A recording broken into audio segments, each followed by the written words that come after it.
Buenos días, somos Laura Sánchez Blanco de la Universidad de Valladolid y Alesia Cachazo Vasallo de la Universidad de León. En esta presentación vamos a tratar de profundizar en una pregunta que nos hacemos y está referida al derecho a la educación. Queremos conocer si se trata de una realidad o de un mito en las sociedades contemporáneas actuales. La educación es un derecho. Así lo reconoce la Declaración Universal de los Derechos del Hombre de 1948, al igual que la Carta de los Derechos Fundamentales de la Unión Europea del año 2016, en su artículo 14, y lo ratifica, en el caso español, su inclusión como tal en la Constitución Española del año 1978, al incorporar y desarrollar este derecho en su articulado, concretamente en el número 27. Entendemos, por tanto, que los estados que se adhieren a la Declaración Universal de los Derechos del Hombre, como España, por ejemplo, tienen claro tal circunstancia y se han comprometido para garantizarlo. Es más, en la mayor parte de las constituciones de los países europeos se recoge el derecho a la educación, pero lo reconocen y desarrollan partiendo de diferentes definiciones. Si esto es así, toda persona en Europa, independientemente de su origen, posición social, raza, sexo o credo, tiene derecho a ser educada. Pero, ¿qué significa esto? La respuesta a esta cuestión no es sencilla, porque en función del momento histórico y del lugar en el que nos encontremos podemos dar una contestación u otra y que sean afirmaciones contrarias y contradictorias.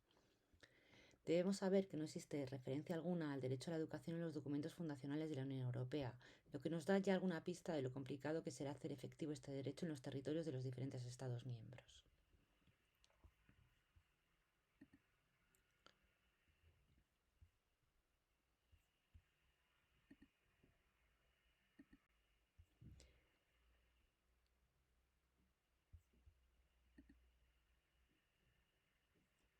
En el año 1973, con el informe Jané, se puso de manifiesto la necesidad de establecer unas líneas de acción, más allá de los acuerdos económicos entre los Estados miembros en materia educativa, que implicaran a todos los Estados, y donde se atendiese el derecho a la educación, no solamente de los ciudadanos nativos, sino también de los trabajadores migrantes y de sus familias. Durante la siguiente década los flujos migratorios hacia los países europeos no se detuvieron y comenzó a ser necesario por parte de la Unión la toma de decisiones sobre la aceptación o no de los actos xenófobos y racistas que se producían en los distintos estados.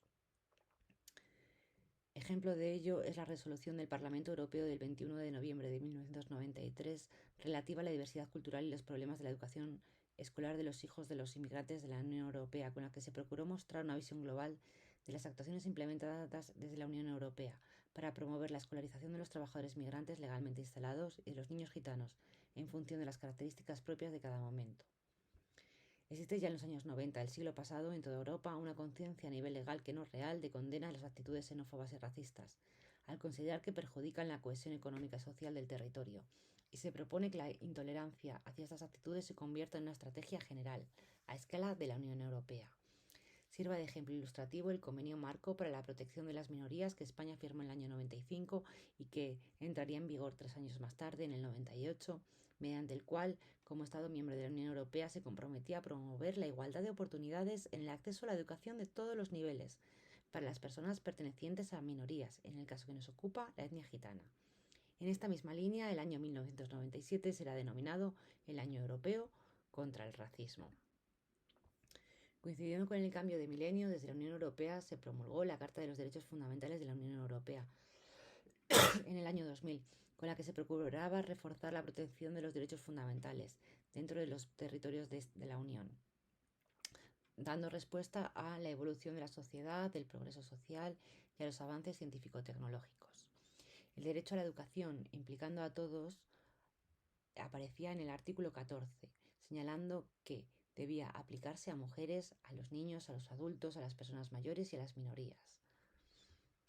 De manera más reciente, con el Marco Estratégico de Educación y Formación ET 2020, que se desarrolló como medida de impulso a los sistemas de educación y formación de los Estados miembros, se mostró también la preocupación existente por atender el derecho a la educación de aquellas personas que pueden ser más vulnerables por pertenecer a una minoría étnica o por ser inmigrantes.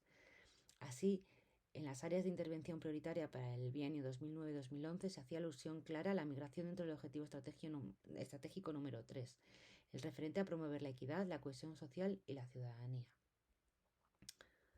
En esta misma línea nos encontramos la Agenda 2030 sobre el desarrollo sostenible, en el que se recoge un ambicioso plan a escala global en el que la educación tiene un espacio reservado y del que la Unión Europea quiere ser parte activa. El Objetivo de Desarrollo Sostenible número 4 se ocupa de manera específica de la educación además de calidad. Y así el Objetivo de Desarrollo Sostenible 4.5 hace alusión a la imperiosa necesidad de eliminar las disparidades de género en la educación y asegurar el acceso igualitario a todos los niveles de la enseñanza y la formación profesional para las personas vulnerables. Parece evidente, por tanto, que los Estados que forman parte de la Unión Europea son conscientes hoy de que la educación puede usarse como una herramienta para perpetuar las desigualdades o para eliminarlas, pudiéndose convertir en un medio para fomentar la comprensión mutua, el respeto del otro y la tolerancia. El derecho efectivo de una educación para todos es posiblemente aún una meta lejana, pero los beneficios que ofrece para la emancipación de las mujeres, la protección de los menores, la integración de los más vulnerables es innegable, porque solo la educación capacita a los individuos para ejercer cierto control sobre el curso de sus propias vidas. El derecho a la educación es un derecho fundamental, con una vertiente claramente social, que posibilita ejercer todos los demás derechos. Sin el primero, el resto de los derechos reconocidos en los tratados, pactos y convenciones quedarán vacíos de contenido. En una Europa que tiene como lema unida en la diversidad, no se puede mirar hacia otro lado. Hay que seguir avanzando en las sendas de la igualdad para no dejar a nadie atrás. Es requisito indispensable hacer efectivo el derecho a la educación de todas las personas a lo largo de sus vidas.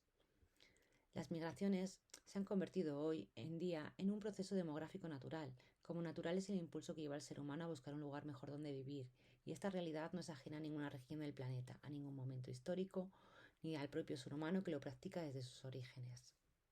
Entonces, ¿por qué la migración es uno de los problemas de las sociedades del siglo XXI? La población migrante es aquella que, según la Organización Internacional de las Migraciones, se traslada o se ha trasladado cruzando una frontera internacional o dentro de un mismo estado a un lugar alejado de su residencia habitual, independientemente del estado jurídico de esa persona, de si su movimiento es voluntario o forzado, o de cuáles sean las causas de su movimiento y de la duración de su estancia.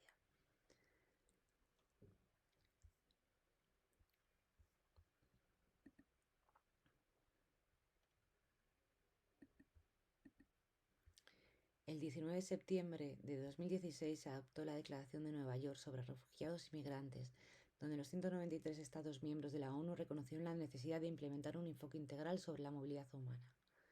Más recientemente se ha logrado establecer un primer acuerdo intergubernamental donde se abordan todas las dimensiones de la migración internacional. Nos estamos refiriendo al Pacto Mundial para una Migración Segura, Ordenada y Regular. Centrándonos ahora en los datos, según las estimaciones que se hacen desde la Organización Internacional para las Migraciones, podríamos afirmar que existen en el mundo más de 272 millones de migrantes internacionales. El número de personas que se han desplazado dentro de un mismo estado es mucho mayor. Se calcula que podríamos hablar de 740 millones. Las razones que empujan a unos y a otros a embarcarse en el fenómeno migratorio son diversas: conflictos armados, pobreza, desigualdad, violencia, desastres naturales, búsqueda de una mejor calidad de vida, la mejora de empleo, acceso a la educación, protección social, salud. No existe, por tanto, una única causa, pero siendo la progresiva globalización un añadido a todas ellas.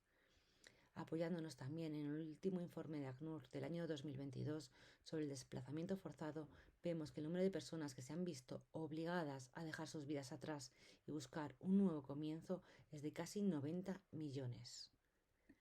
Cada año las cifras están aumentando. Es evidente que existe una preocupación a nivel mundial por el fenómeno migratorio y el derecho a la libertad de movimiento. Ejemplo de ello es la inclusión de la cuestión migratoria también en la Agenda 2030, que tiene un espacio reservado, concretamente el Objetivo de Desarrollo Sostenible 10.7, donde se anima a los distintos estados a la redacción e implementación de políticas de migración responsables y bien gestionadas, que procuren facilitar la migración y la movilidad ordenada, seguras, regulares y responsable para con las personas. Ante un escenario como el planteado en los epígrafes anteriores, en el que el derecho a la educación debería estar garantizado para todas las personas y donde no se puede dar la espalda a la realidad que suponen los fenómenos migratorios, es requisito indispensable entender la educación como una capacitación de todas las personas para que puedan participar de manera efectiva en la sociedad en la que conviven, debiendo además favorecer la comprensión y la tolerancia entre sus miembros. Estamos hablando de una educación intercultural, que es una respuesta al reto de proporcionar una educación de calidad a todos, donde se produzca un diálogo entre las culturas, las creencias y las religiones, de manera que se construyan sociedades sostenibles, tolerantes y responsables. Deben abandonarse los modelos tradicionales que abogaban por atender exclusivamente a quien migraba o a sus descendientes de manera complementaria, en escuelas o aulas diferenciadas. Tampoco podemos seguir hablando de procesos de asimilación o de enculturación, de educación compensatoria. En el momento actual resulta insuficiente hablar también de educación multicultural, porque es cierto que existen múltiples y muy variadas culturas que coexisten en el espacio y en el tiempo, pero si queremos atender verdaderamente a la población, ofreciendo una educación de calidad, debemos tratar de llegar más allá, buscar el diálogo, la escucha, la participación y el respeto por las diferencias de todos los miembros de la sociedad, y teniendo como base los derechos humanos, que son innegables. Una verdadera educación intercultural deberá partir del respeto a la identidad cultural de quien aprende, proporcionando una educación de calidad que se adecue a las características individuales, que se base en la adquisición de competencias para participar plena y activamente en la sociedad, respetando las diferencias y desarrollando la solidaridad entre los individuos, los grupos y las naciones. No caben las iniciativas individuales. Deben ser las políticas educativas de los territorios las que les cumplan esta misión. La inclusión pasa por la educación. Los planes de estudio de todos los niveles educativos deben contagiarse de esa visión intercultural para respetar el derecho a la educación y a la libre movilidad. Lo mismo ocurre con la formación de los profesionales del ámbito educativo, de contextos formales y no formales. Su capacitación debe incluir de manera específica los principios de la educación intercultural, para que puedan ser implementados en las aulas y en las calles, para que exista una mayor disposición hacia la diversidad. Hasta aquí nuestra presentación. Muchas gracias y hagamos que el derecho a la educación sea una realidad.